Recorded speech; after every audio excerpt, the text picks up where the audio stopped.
વાત કરીશું ખાડાઓથી ત્રાહિમામની। જી હા, વરસાદ બાદ ખાડાઓથી લોકો ત્રાસી ગયા છે। અમદાવાદથી લઈને વડોદરા અને સુરત સુધી હાલ ખાડાઓ જોવા મળી રહ્યા છે। સુરત અને વડોદરામાં તો ખાડાઓને દૂર કરવાની કામગીરી શરૂ થઈ ગઈ છે। જો કે અમદાવાદમાં હજુ પણ એએમસી કોની રાહ જોઈ રહી છે તે સૌથી મોટો સવાલ થઈ રહ્યો છે।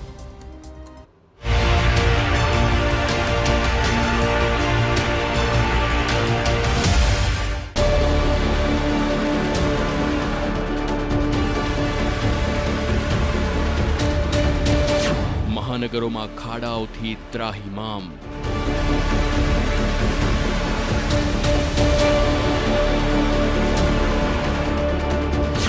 ક્યારે ખાડાઓ થશે દૂર?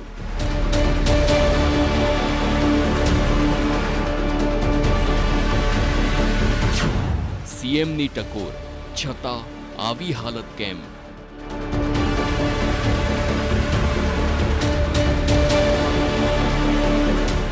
વરસાદ બાદ હાલ રાજ્યના તમામ મહાનગરોના રસ્તાઓની હાલત એક સમાન જોવા મળી રહી છે। શહેર ભલે અલગ અલગ હોય, પરંતુ રસ્તાઓ આવા જ છે। વાહન ચાલકો હવે આ ખાડાઓથી ત્રાસી ગયા છે। ક્યારેય પણ આ ખાડાઓ જીવલેણ બની શકે છે, અકસ્માત સર્જી શકે છે।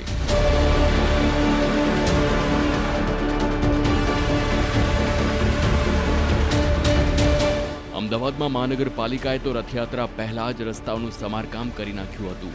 જો કે રથયાત્રા બાદ થોડા જ દિવસોમાં આ રસ્તાઓની શું હાલત થઈ ગઈ છે તે આપની સામે છે।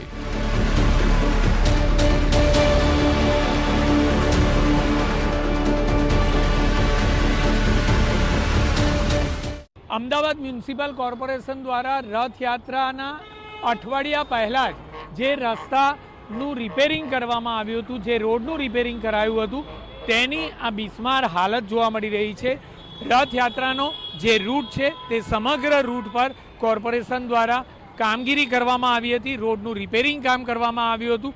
તેના આ દ્રશ્યો છે, ખૂબ જ શરમજનક બાબત ગણી શકાય, કારણ કે હજુ 1 મહિનો પૂર્ણ થયો નથી, પરંતુ તેમ છતાં રિપેરિંગ કર્યા બાદ આ જ રોડ જે રથયાત્રાનો રૂટ છે તે રોડની હાલત બિસ્માર જોવા મળી રહી છે।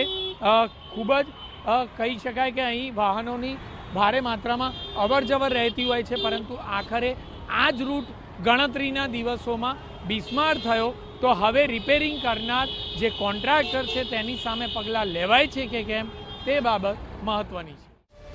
સુરતમાં તો હાલત સૌથી વધુ ખરાબ છે। આમ તો સુરત શહેરની ગણતરી સ્માર્ટ સિટીમાં થાય છે, પરંતુ આ સ્માર્ટ શહેરના રસ્તાઓ કેટલા સ્માર્ટ છે તે આપ પણ જોઈ શકો છો। ચોમાસું હજુ મધ્યાહને નથી પહોંચ્યું, ત્યાં તો સુરત શહેરના રસ્તાઓ પર સમસ્યાઓની ભરમાર જોવા મળી રહી છે। એક તરફ તૂટેલા રસ્તા તો બીજી તરફ ખાડાઓના કારણે થતો ટ્રાફિક જામ।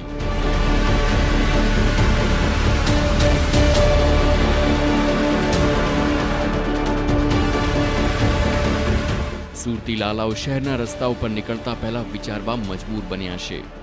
જોકે વરસાદે વિરામ લેતા મનપાએ પણ આળસ ખંખેરી છે।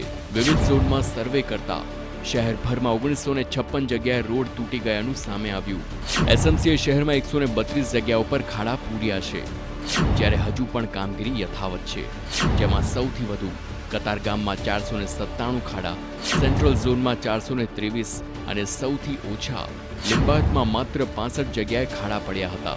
વરસાદી માહોલ હોવાથી ખાડા પૂરવા માટે પેવર બ્લોકનો ઉપયોગ કરવામાં આવી રહ્યો છે।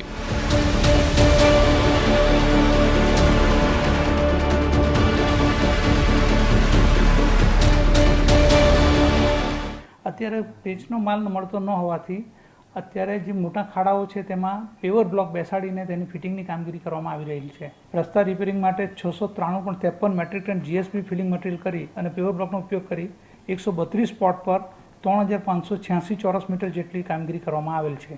આ કામગીરી અત્યારે સતત ચાલુ રહેશે। વડોદરામાં શહેરમાં બિસ્માર રસ્તાને લઈ તંત્ર એક્શનમાં જોવા મળી રહ્યું છે। રસ્તામાં પડેલા ખાડાઓને લઈ મનપા કમિશનરની બેઠક બોલાવી હતી। મનપાના તમામ રોડ કોન્ટ્રાક્ટરોની સાથે બેઠક યોજાઈ। કમિશનરનું કહેવું છે કે 1 અઠવાડિયામાં વડોદરાના તમામ ખાડા પૂરી દેવામાં આવશે।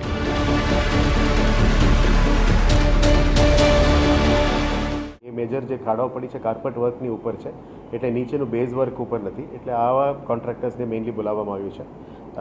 એ કોન્ટ્રાક્ટર સાથે અમે એ જ ઝોન વાઇઝ જેટલા ખાડાઓ પડી છે એની માહિતી પણ આપી અને એમની સ્કોપ ઓફ વર્કમાં આવતું હોય એ પણ એમના તરફથી પૂછવામાં આવ્યું અને અમે આવતા અઠવાડિયાની અંદર તમામ ઝોનલ એન્જિનિયર્સથી પણ રિપોર્ટ માંગી છે. અમને ઉદ્દેશ એ છે કે પેનલ્ટી અથવા આ બધા એમની સ્કોપ ઓફ વર્ક અને ટેન્ડર કન્ડિશન્સ પ્રમાણે થશે, પણ મોટાભાગની આપણા ઉદ્દેશ એ છે કે આવતા એક અઠવાડિયાની અંદર પબ્લિક સંતોષકારક રોડ વાપરી શકાય એ દિશામાં કામગીરી કરવાની અમને સૂચના આપી છે.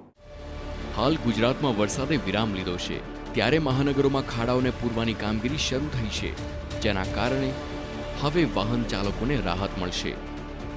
અમદાવાદથી જિગ્નેશ પટેલ, વડોદરાથી અંજલિ ઓઝા અને સુરતથી બળદેવ સુથાર સાથે બ્યુરો રિપોર્ટ TV9.